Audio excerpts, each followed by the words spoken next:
Hey, Dustin Vanoy here. I want to share with you in this video about how to do ETL with only SQL, okay? I want to talk to you about an option that is actually useful across quite a few different data warehouse options that are out there, and that's dbt. dbt stands for Data Build Tool, which you do not need to know. You'll never need to know that, but people always ask. So what I'm going to do in this video is give you a bit of an intro to why this is important, talk through some of the concepts, which actually do translate to other technologies that I might share about here in the future. I am going to be talking very shortly after recording this video at Data and AI Summit about a broader set of tooling, including dbt, SQL Mesh, DLT, and just straight up SQL workflows and SQL scripting within Databricks. So some of that will be available on YouTube eventually. If you're at Data AI Summit, you'll see a lot more kind of overview and context of where this fits in. All right, let's jump into this video where I'll talk quite a bit about dbt, and I'll also talk quite a bit about how you would do that with Databricks, at least kind of the beginning things to know. In the future, I might come back and share more about best practices, but for now, check the notes below and I will link some of the different blog posts and things that others have done already. So I do want to say these will contain some thoughts and opinions and experience that I personally have, not representative of Databricks as a whole. But I do have a lot of things that have been influenced by others and the Databricks subject matter experts on dbt. So thank you to all those that share things. A lot of this is public and blogs that I'll do my best to get on those notes. All right, let's stop wasting time and get right into what I want to share with you about dbt. Okay, so let's get into dbt plus Databricks and talk a little bit about SQL-based ETL or ELT. I honestly think you can use either abbreviation for the process of extracting, loading, and transforming data. Now, let's talk about the problem that we're trying to solve. I'm going to do this through talking about my journey. So I started my career as a business intelligence consultant, building reports and using ETL tools to process data and writing a lot of SQL code, plus doing like drag and drop on a UI. What I found is that with a lot of my work, I couldn't actually write back to a database. So I was doing all these transformations and things at kind of reporting time. So as you refresh a dashboard or report, a bunch of things were happening in the SQL code in order to process the data. We could get the job done and had success in producing business value, which is great. But these implications about what we were lacking here are important. So there are performance issues with recalculating the logic so often versus saving the results already in a database. There was a lack of reuse with all this SQL code. We had to kind of copy and paste over and over again. So we'd reuse bits of logic, but we couldn't just go change them in one place and test it and make sure we were good. We also found it hard to navigate all the dependencies in the flow and had a challenge deploying from dev to prod, though a lot of times that wasn't even a thing for the first bit of my career. We just had one environment. We also couldn't do everything with SQL, which was a bit of a barrier for us. So fast forward a little bit. When I switched roles at some point, I switched over to a custom Python framework with SQL logic, meaning we wrote what we thought was appropriate. Still a lot of SQL involved, to be honest. And we developed manual testing practices for how we'd make sure this was all functioning. We did quite a bit of documentation manually, which then had to be kept up to date as people would come back with new requests.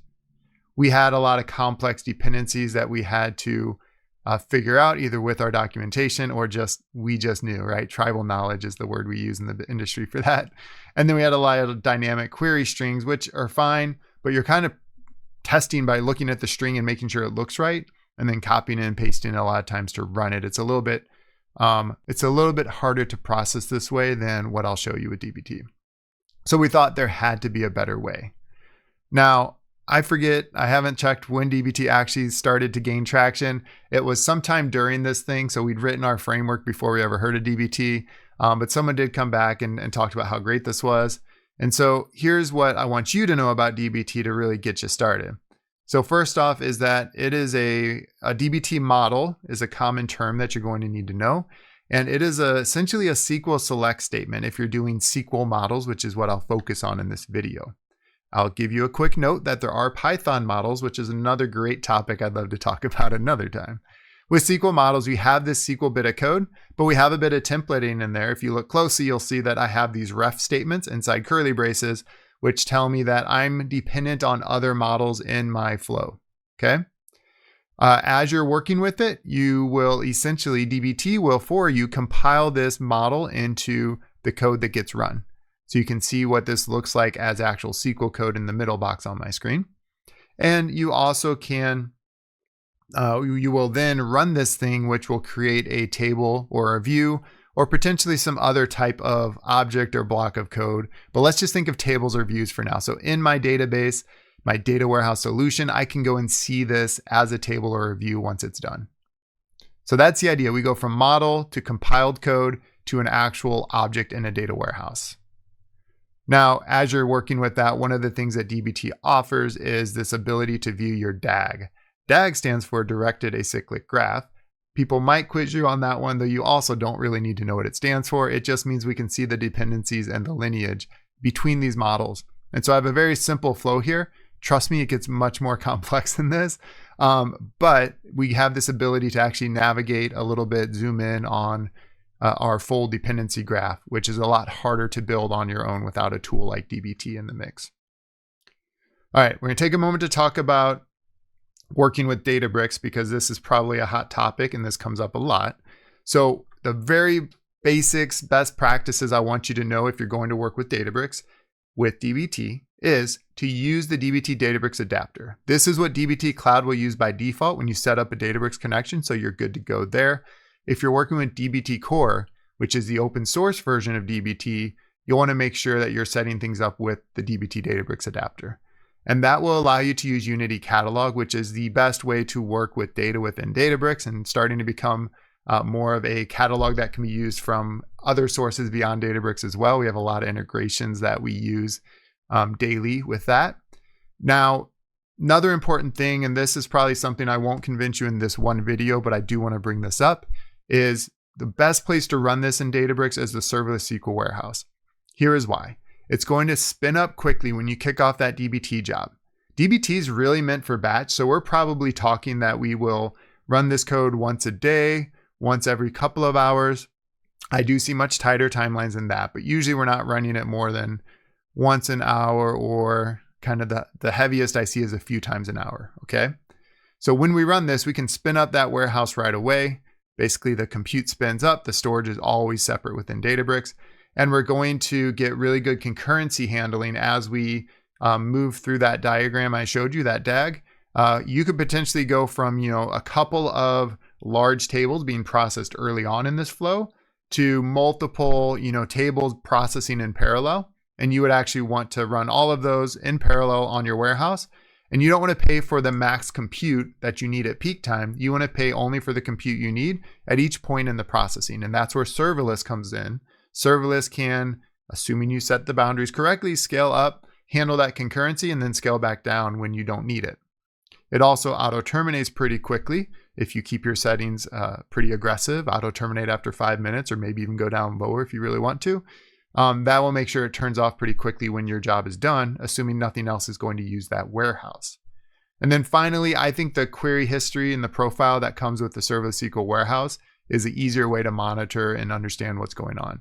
That's not specific to serverless SQL warehouse. That's starting to have traction in multiple places, but just the warehouse versus an all-purpose cluster, this is the big difference, is that query history tracks it pretty well. And I think it makes it a lot easier for someone that's used to working in a database or another data warehouse solution to see what's going on.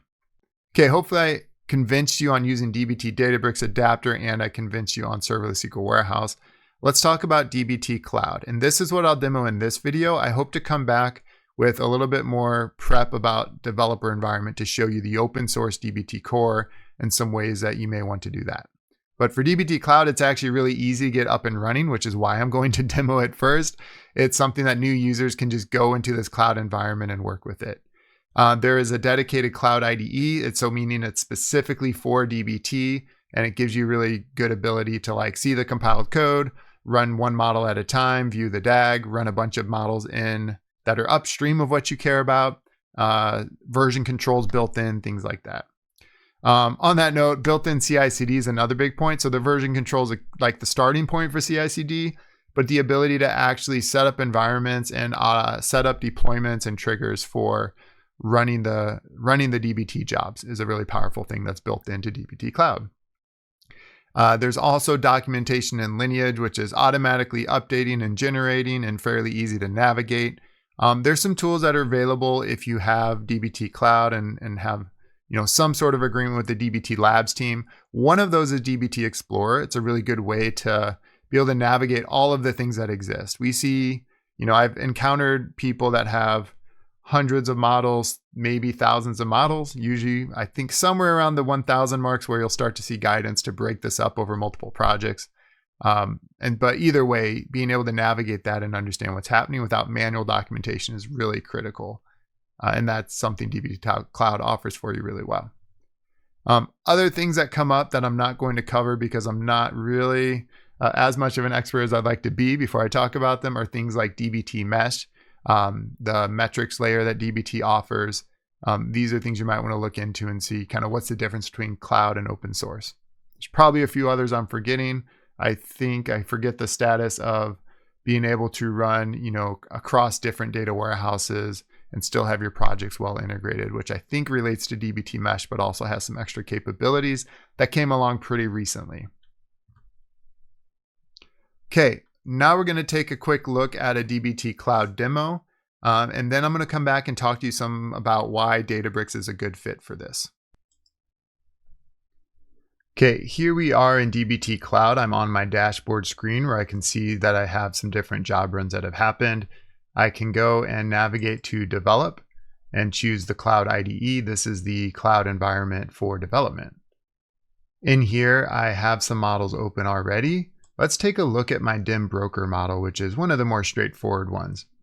First, you have your config, which says that it's a table. This could also be done as a separate YAML file to do a group of models as the same materialization if I want to. Looking at the SQL code for the model, most of this is just SQL that would run on Databricks. I have a couple of references here where I use templating. So this is referencing an upstream DIM date model, which we can see in the lineage below. The other is referencing the HR model, which we can see in the lineage below. If I wanted to view this graph more, I can expand and I'll be able to see this portion of the graph, what's upstream and downstream of DIM broker, and I can navigate by clicking around. Coming back here, I have a couple options. I could build just this model in my dev environment to test it out. I can build this model plus upstream to make sure that DIM date and HR are refreshed before DIM broker. And if I want to see what kind of code actually gets compiled and used in that create or replace that this will do on the data warehouse, I can do compile, and I will look down and see that both my date table has been replaced with my correct catalog and schema. Same thing on my HR table. So they're going to be pointing to objects, either tables or views that were created during the upstream processing. Now, notice that I have version control attached. I'm on a specific branch and I can do commit once I do some changes here.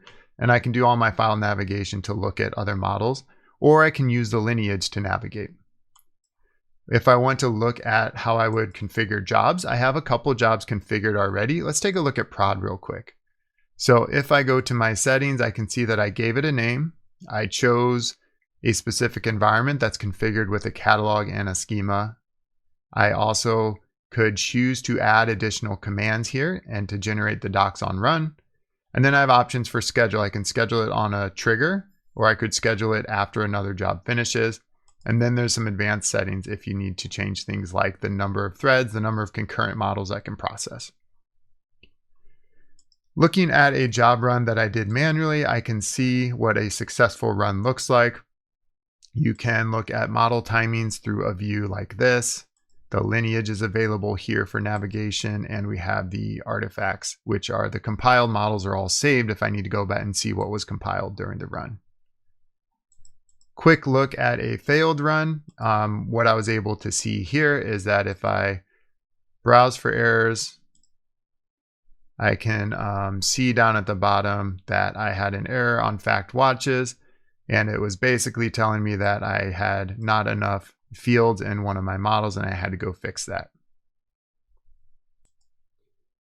Notice on the job page I have this insights screen which shows me which models take the longest. Okay, I can also use the Explore tab in dbt Cloud, and that's going to let me navigate. I'm within a single project, but I could even go up to look at all projects in my environment. And I can view a list of models and browse the information here. Most of these warnings are about not having description, so that's something that wouldn't be a bad idea to add.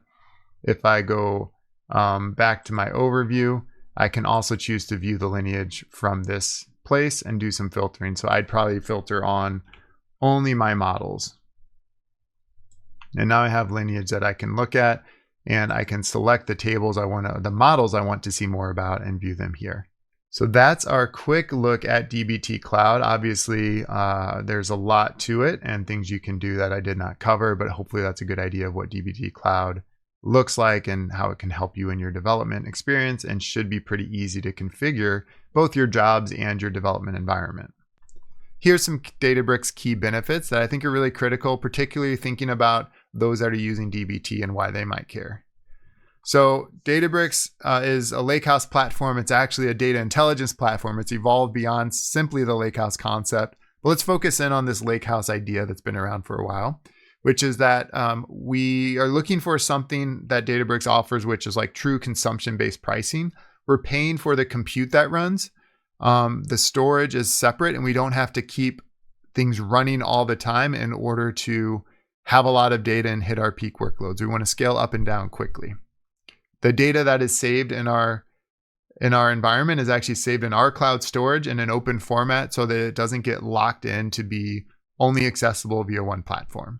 And so Unity Catalog's actually, making more and more progress and starting to bridge the gap of having a catalog you can access it through, which opens up a lot more opportunities there as well. Now, we want to also be able to access the same table for multiple uses. So there's in the green boxes here, you can see there's different types of compute and different types of experiences within Databricks. And so I'm talking about SQL Data Warehouse, which is in the data warehousing green box. If you were to kind of dive in, on the data engineering side, there are serverless clusters and all-purpose clusters and job clusters that could be used. With dbt, remember, I'm telling you SQL Data Warehouse is a good fit. You can also run this on all-purpose clusters. And if you're doing Python, you have some other options with job clusters. We really want Databricks to help us collaborate across teams. The notebook experience is one way to do that. dbt, I think you can find other ways to do that regardless of what platform you use, to be honest. But you're going to do more than just dbt on whatever data platform you choose. There will be ML and AI workloads happening. Databricks is great at that kind of stuff. And then we want to ensure reliability and governance, and that's another thing that Unity Catalog offers beyond helping us just access those tables in the same way from other tools. Let me share a few more things that are specific to Databricks and how dbt would work with Databricks I think are good to know. Again, I might come back with a lot more deeper dive at some point. So streaming tables is a key concept that you can incrementally load data, load it in a streaming fashion by setting, a continuous or a refresh trigger. But either way, when I run my dbt, a lot of times what I want to do is say, my data actually originates over in cloud storage or on something like Kafka, Event Hubs, or Kinesis. And what has happened for a lot in the past and a lot of other cloud providers, I think it's still how people do it, dbt, is you have some other ingestion workload that has nothing to do with dbt. And dbt is going to wait until you get that data into like tables of some form before it kicks in. Cloud storage arguably is a little bit easier because you can do external tables in quite a few cloud providers. But the point is, even when you do that, you need to set up some kind of incremental processing logic. And what you really want is some kind of change data feed. Change data feed is just a concept that enables us to only read the latest data that we haven't already ingested. So streaming tables come with that ability to only read the cloud data, the cloud file data, or from the message broker that you haven't already read, to process that in an append-only fashion, which is actually really good for that first ingestion layer, which Databricks calls the bronze layer typically. And so you can get that all set up. You can run that from dbt. I'll show you those commands in a moment. In addition, once you've gone past that streaming table, and maybe you have other types of Unity Catalog tables that are processing append-only data in a way that's useful here, we can build materialized views. Materialized views is a concept that exists in quite a few platforms. One of the things to know is that you would set up some sort of trigger refresh from a materialized view. It's not going to run every time your data changes, which for many people using Databricks is a good thing. It'd be a little bit too aggressive to try and refresh this every time new data comes in your streaming table. All right. So the idea is that if we've got streaming data coming in, we can build some type of materialized view on top of it, save those results, which include cleanup, enrichment, denormalization, potentially, maybe some aggregations. And we're saying Databricks, you might have to fully reprocess this, which is a common thing to do in dbt, do a full table refresh. But you might also be able to do this incrementally, which is another thing you can do in dbt, but you have to set up the logic yourself. And you have to set up logic that will essentially work every time or know when to do full refresh and not. With this, you're saying Databricks, if you can do a or if you need to do a full refresh, do it. If you can do this incrementally, do that. The thing to know though, is that you really want to pay attention to what things will do incremental refresh and make sure that the way your table and your query is set up, you actually have a chance of incremental refresh. Otherwise, you still have a really easy way to build a table based on your logic, but you may not get this incremental benefit.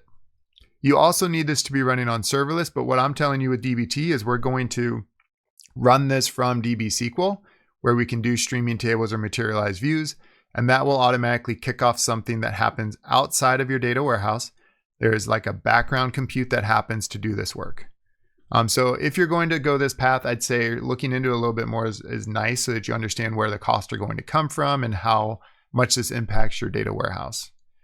But these things are really powerful, and here's what they look like from the dbt side. I can now do data ingestion from dbt by using my streaming table, and I just do a materialization of streaming table.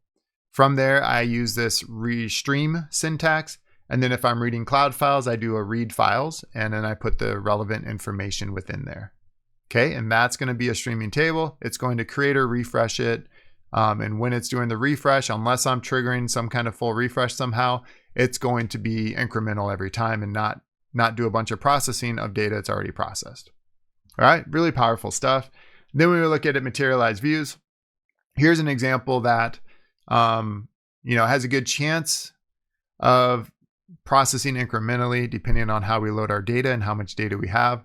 This is a materialized view that does an aggregation on city and state. And so let's assume that we get file uploads by city every so often, and we need to recalculate only those cities that have changed.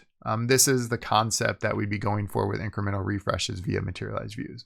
Okay, as I wrap up, let me just highlight a few key takeaways for you. So one is that dbt enables best practices for developers that are going to write their code with SQL. All right. Another is that dbt Cloud simplifies the development and the automated deployment. So it's worth considering dbt Cloud versus the alternative, which is an open source dbt core, also very powerful and heavily used. It's also something to remember that Databricks is a great place to run your dbt workloads. Often this decision of whether we use Databricks as our data platform for dbt also includes the idea of all the other things that Databricks offers. And so if you're using Databricks SQL, you can often migrate from whatever cloud data warehouse you're using to Databricks fairly easily via dbt. You can also take advantage then of all the other capabilities of the Databricks platform and the support of Delta Lake tables, the support of Unity Catalog, things like that really mean a lot to teams outside of the analytics engineering team that is doing the dbt work. Okay, that's the idea. I appreciate you listening to this video. I hope you found some value here. Please do check, and I will try to link additional follow-up videos I do on dbt and related ways of doing SQL ETL with Databricks. Don't forget to subscribe if this is useful so that you know immediately when those things come out. Appreciate you. See you next time.